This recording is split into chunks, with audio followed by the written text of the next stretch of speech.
Hello and greetings. This is Dan from the Canadian Culture Corner here with my co-host Joe. And today we are going to discuss problems with the Scarlet Spider costume. Or the lack of problems, we should say. Mm-hmm. Alright, this mantle is introduced to the comics by, Ben Reilly. And I believe... let me just look something up. It's in the Web of Spider-Man issue 118 in November of 1994. And from the very start, this costume is put to good use. Mm-hmm. I mean, it's under this mantle that Ben hands Venom his first defeat in comic book history. And this costume was probably meant to transition Ben into the role of Spider-Man. Yes, it was. And automatically you see why Ben is the original. Because only the real Peter Parker could do something like defeat Venom.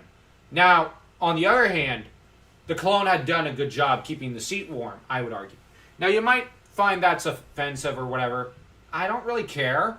And the thing is, Peter had done a great job handling, I would argue, Harry, even the Chameleon, even Hobgoblin to an extent. Hey, he had like 20 Hobgoblins to deal with. Mm-hmm. And Mary Sue Villain Sue writing author or writer who was terrible at his job. Like, let's give credit where credit is due. Pete did a great job. The problem was, when Venom rolled around, Peter was at a huge disadvantage because his spider sense didn't work. He's not cartoon Peter Parker. And the problem is, right afterwards, he also had Carnage to contend with. So the odds got stacked a little too high. Now, Ben does kind of fail Shriek a little during this storyline. So that's a mark against him. But that said, he handles Venom when he's basically bleeding out. I mean, Ben Reilly's bleeding out. And he defeats Venom, hands him his first victory, and he uses his sheer genius to accomplish it. Mm-hmm. Separating symbiote from man without sound or fire. Mm-hmm. And how he does this is with the gizmos he invents. Because now, for one thing, Spider-Man has the usual utility belt, right? Yeah. Now, Scarlet Spider has the utility belt and the sweater that serves as an added utility belt. And on top of this, the web shooters are slightly larger. And now, I say larger, but, well, the webbing is stronger. There's also stingers where it serves as a muscle relaxant and a sedative. Mm-hmm. What he also can do is do impact webbing, which is webbing that the minute it hits, it explodes all over like a grenade and webs everything in one in one small area, like the side of a wall. Mm-hmm. And he uses this to the minute Venom swallows it, it impacts and starts to generate webbing that pushes the symbiote away and surrounds the actual body of Eddie Brock. And launching several, along with a few stingers, he kind of sedates Eddie. Now, the symbiote's not sedated, but then immediately you have the impact webbing, which then pushes the symbiote away. And now the problem with Peter Parker and his cheap copycats, like Miles Morales and that weird alternate universe Gwen, is that they're not, like, okay, Peter's much more creative than they are, but none of them ever thought of upgrading the web shooters. They just saw it as, oh, I can do basic webbing. Okay, done. I never have to do any inventing ever again. Now, post-97 Peter has Tony do all of his inventing for him, because post-97 Peter's stupid.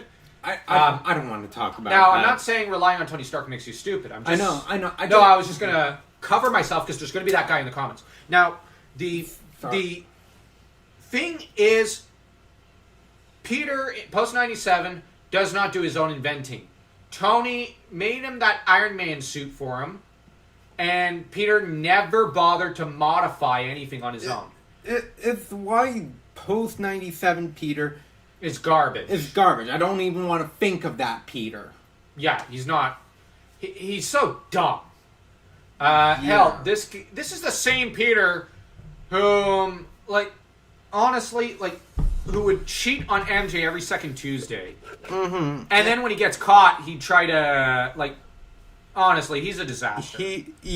And He's the worst form of Peter Parker. Now, in the pre-97 era, Peter, which is established as a different universe from the post-97, post-99 periods, because Marvel rebooted Spider-Man in those years. Now, even Peter Parker, pre-97, the greatest Peter Parker, never, like, modified the web shooter.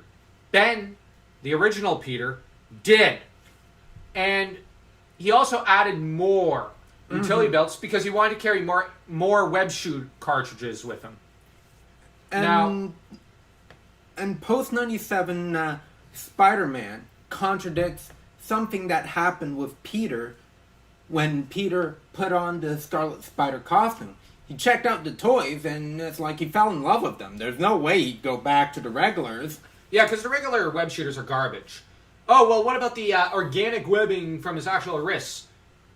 Okay, the problem with Peter and Ben is they would never use it, only because the web shooters, well, guess what? When Ben came along with his web shooters, his Scarlet Spider web shooters, it's basically like, oh, well, I have my organic weapon. I have my muscles. And then some guy comes along and says, yeah, but I learned how to smelt iron and I made a sword. Yeah, but I have my guns here. Then the guy with the iron sword says, okay. Comes back with a full assault rifle and says, yeah, but how are you going to match this or my sword?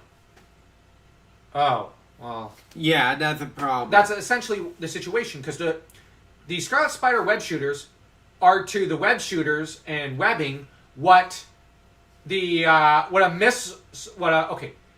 nuclear bomb is to rifles, or rifles to swords. The thing is, there is no competition here because, at least, well,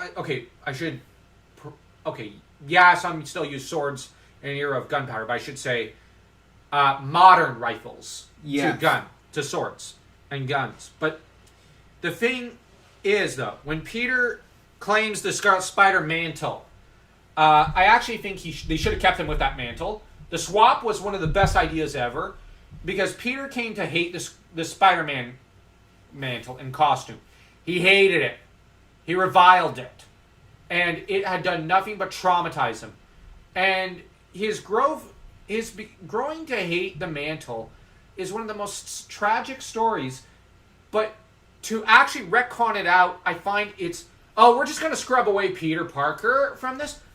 When, no, it was an organic arc from about 1970, well, hell, Peter growing to hate the mantle from just 1987 thereabouts to 1994 was very organic, good writing.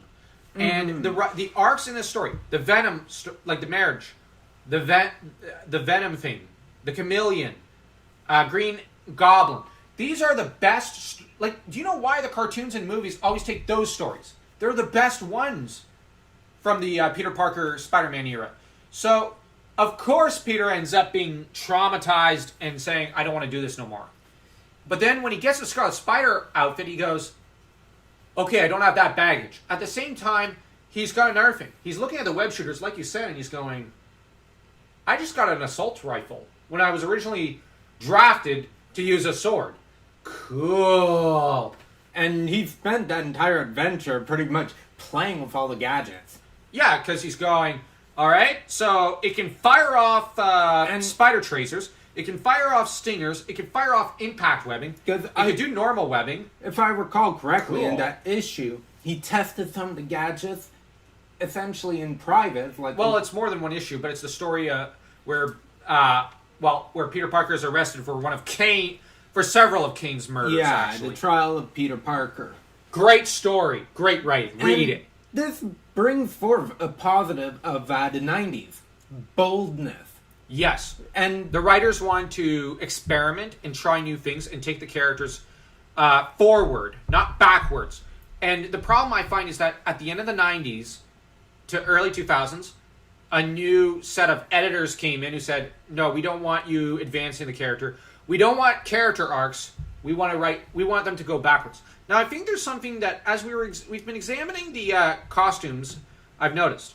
We started with the pajamas, and then, Peter moved on to the Venom symbiote, then the Scarlet Spider costume. And his mindset in each is different. With the OG Spider-Man costume, you could argue that's his childhood. That is Peter Parker's childhood. yeah. Then you get the Venom symbiote. That's his adolescence. He acts like a hormonal, angry teen. Yeah. But then, when he's forced to go back to the OG costume, one could argue he's forced to relive childhood traumas and whatnot. But the Scarlet Spider costume is him becoming a man. Him going, I am an adult now. Now, what does he do? Like, he's got pregnant MJ. He's moving on to his marriage. He's becoming a science teacher. He's also starting to write scientific essays and theses that are very well respected. And the thing is, you could argue the bottomless pit of money, the black hole of money that is his Aunt May, is no longer a problem. Or she's she's starting to stop being a problem. And MJ's making millions now. And, she had been making millions since the late 80s. So they were no longer in dire straits financially. But Peter was lost with the Venom costume. And the thing is, and then afterwards he was still lost. But the thing is, it is childhood, adolescence, adulthood. And as Scarlet Spider, you also notice something. His bedroom's cleaner. He cleaned his room, as Jordan Peterson would put it. Now, why is it that, you can see the evolution of the character's psychology. And that's why in the Spider fic, your Third Time's a Charm fanfic, which is much better writing than we've ever seen after 97, but it is the logical continuation of the Spider-Man story, and I'm only mentioning it because it is written like an actual novel. It's a Spider-Man novel, but of course we can't really profit from it because Disney and Marvel. But the thing is, you look at that story, it's a natural progression to Peter. He is now Scarlet Spider. Whereas what Marvel did when Quesada became chief editor was they said, we have to restore Peter to the OG costume. And, we got to take away the Scarlet Spider costume from Peter. We have to make Peter and we have to rehash all the old stories. We have to make Peter Parker a child again. We have to forget about Peter holding the mantle of Scarlet Spider and only associating that with Ben Reilly and trying to separate Ben Reilly from the title of Spider-Man. Well, Ben Reilly was declared non-canon post-97, post-99, and post-2001. Oh, right. Yeah. Now, on the other, which was a stupid decision. But, yeah. But the thing is, you look at Peter Parker. Why would you want him to go back to being a child? Now, I would also argue, they wrote him back to pre-Venom saga mindset. Venom does not even appear all that often in the post-97 era. Mm-hmm. So you actually have Peter, they retconned everything from 1985 to 1997, except for the marriage, and then that went. But I would argue, in 2008, with Brand New Date, that was the logical conclusion to 97. And in 1997, the marriage was retconned out. Then it was restored in 99. But the thing is, the marriage was going to go no matter what. It was stupid to think that if they could take away Peter's adulthood, that they wouldn't take away his marriage too. Mm-hmm. But the thing is, I'm not saying the fans were stupid. I'm just saying it was stupid to imagine they'd have respect for that.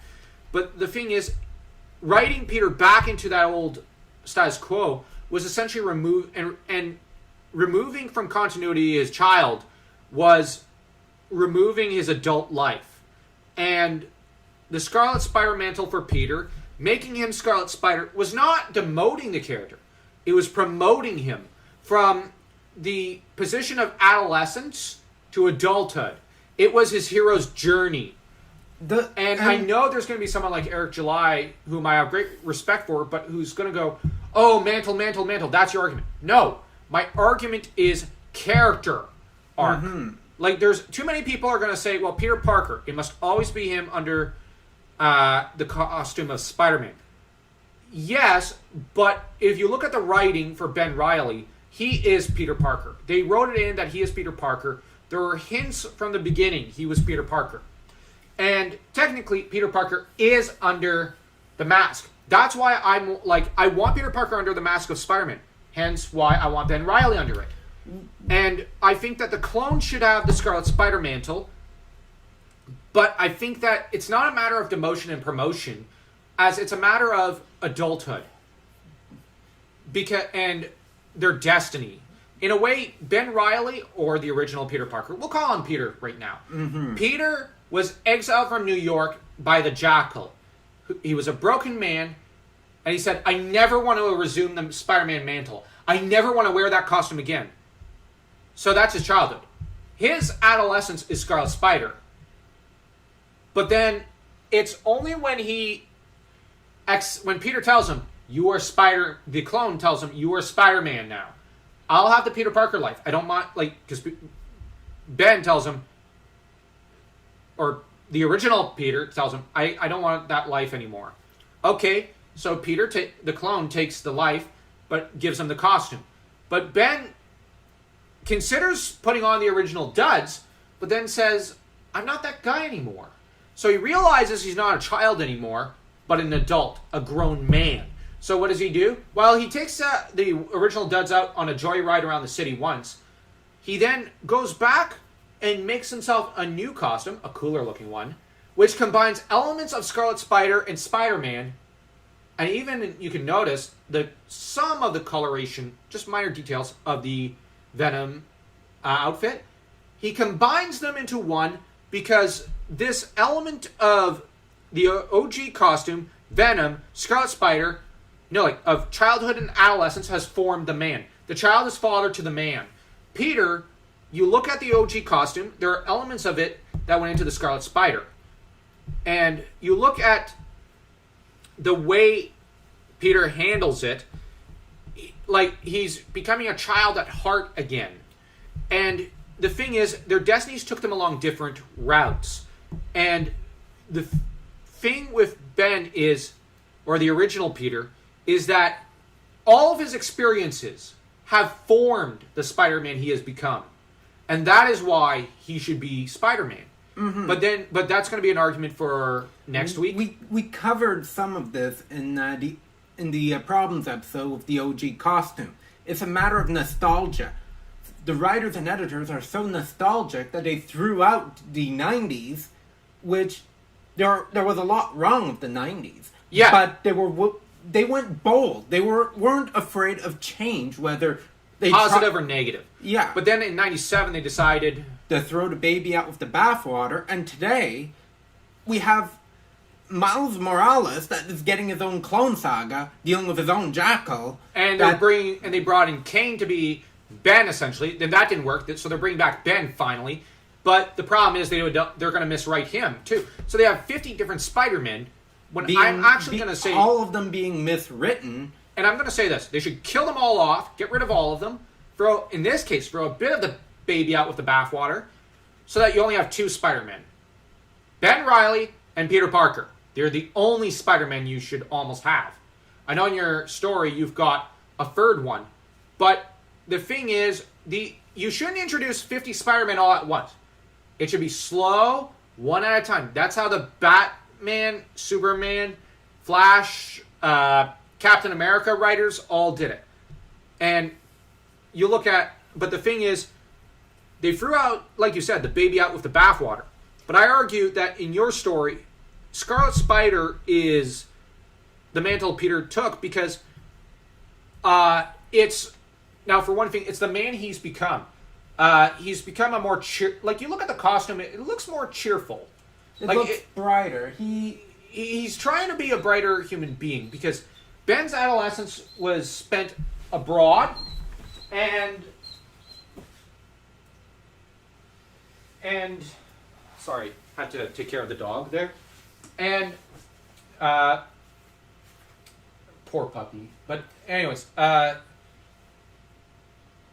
puppy was just wanting a bit of attention. But you look at like the colors are brighter, but Ben was trying to force himself to look on the bright side. So is Peter now. But the difference is Peter realizes how blessed he is, and he genuinely starts to look on the bright side, and that's where you look at the way the costume looks without the sweater. It looks exactly like the OG Spider-Man costume, except it has darker shade of red. Now, I would argue that darker shade of red shows Peter's passion, but also an argument can be made that he's endured so much. That darkness that he's endured has shaped him. The bright sweater, blue sweater, well, that's pretty much like MJ, May, his son Ben. Like they're even Anna, his mother figure. They're shaping. There's even he himself. I would argue they're the blue, but that he's trying to do better. That bright color. But I also argue Peter wants to do better. Him assuming the Scarlet Spider mantle is him going, this is the start of the first day of the rest of my life, as Aunt May told Ben, or the OG Peter, on his first day to school, and that he tells himself when he creates a new Spider-Man mantle. Mm-hmm. The thing is, this is Peter saying, this is the first day of the rest of my life.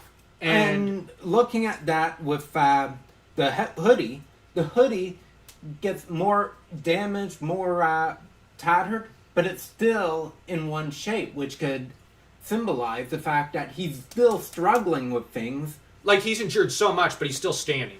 Yeah, and he's still in one piece. And Peter, looking at it, is like there's no baggage to this costume. There's no baggage as Scarlet Spider. I don't need to be defined by being a clone or like by what the bad history between him and Ben or him and everyone else.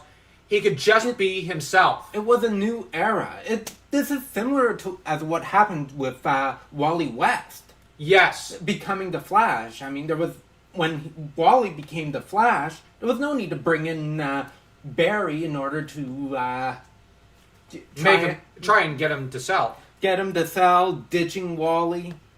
Yeah, that decision I don't like. I like Barry more than Wally, but I wanted Barry to just be a second fiddle Flash, because that would allow them to bring him down to earth and ground him, while Wally gets all the over-the-top Justice League stories. Mm-hmm. And I always think they should have made Barry a PI and have him live with Max and Bart and have like a Flash family, an Allen family comic with the three of them and maybe Helen, and just that's Barry Allen's story. Wally has the West family in Keystone City.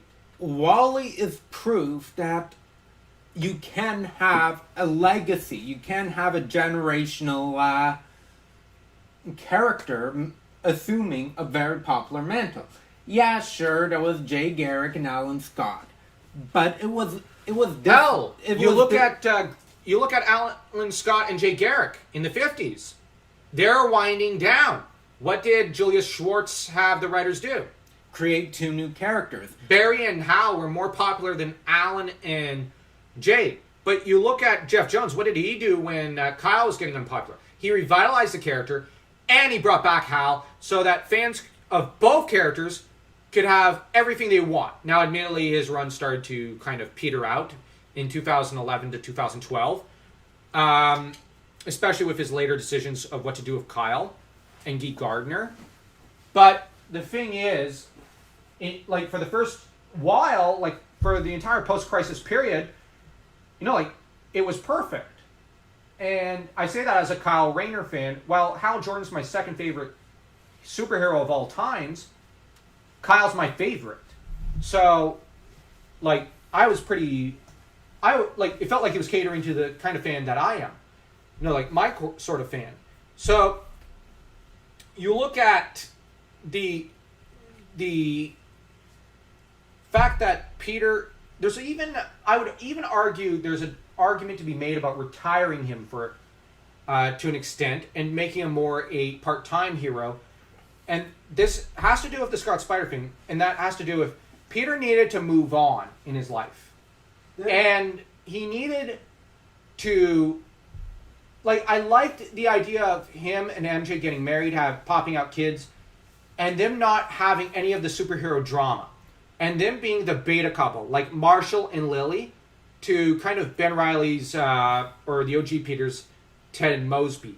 And the reason is, at some point I did want Ben to eventually get married and settle down himself. But at least for the next, 15 years, they could toy around with Ben as much as they want in that regard, while we get more film noir action stories, which that's what I associated with Ben. He got more of those kind of stories than romance ones. And you look at Peter and MJ, we don't have to suffer for another 25 to 35 years, 32 years, of just the will they, won't they nonsense, which had started to bring down the couple. Mm-hmm. And I say that as a fan of the couple. I suppose the biggest problem with the Scarlet Spider costume isn't so much the costume itself, but the inability and refusal to change certain aspects of the fan base, but the writers and editors. There are some people who want to refuse that change. I would argue they're Peter Pan, in a way. They're suffering from that syndrome. They never want to grow up. But guess what? Life's gonna come in and, knock down that door. And if you don't go out there and grow up, it's going to burn the house down. Mm-hmm. And it's going to do that. Life's going to burn down the house around your ears. Why? Because it just doesn't care about your refusal to grow up. Mm-hmm. And I think it comes down to the saying, get busy living or get busy dying.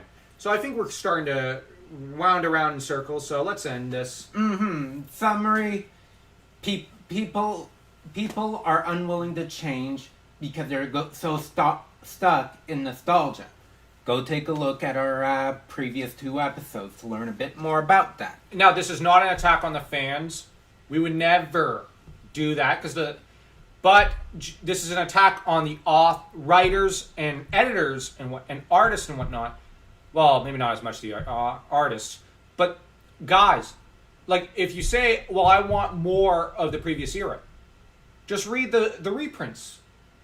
You have the back issues. And you know what? Nothing stopped the authors from writing a series set in the old era, the old period, and continuing the current, the Ben Reilly stories, while keeping them ongoing, while writing back issues, backstories, stories in the backstory of, the years Ben was abroad. There's nothing stopping that. But anyways, yeah, that's our summary. Sorry for interrupting there. No. So next week we're going to be dealing with the problem that people had with the greatest Spider-Man costume ever. The Ben Reilly, or the real Peter Parker's final Spider-Man costume. So why didn't you tell them about the like, comment, and subscribing? Oh, they could also share and hit the notification bell.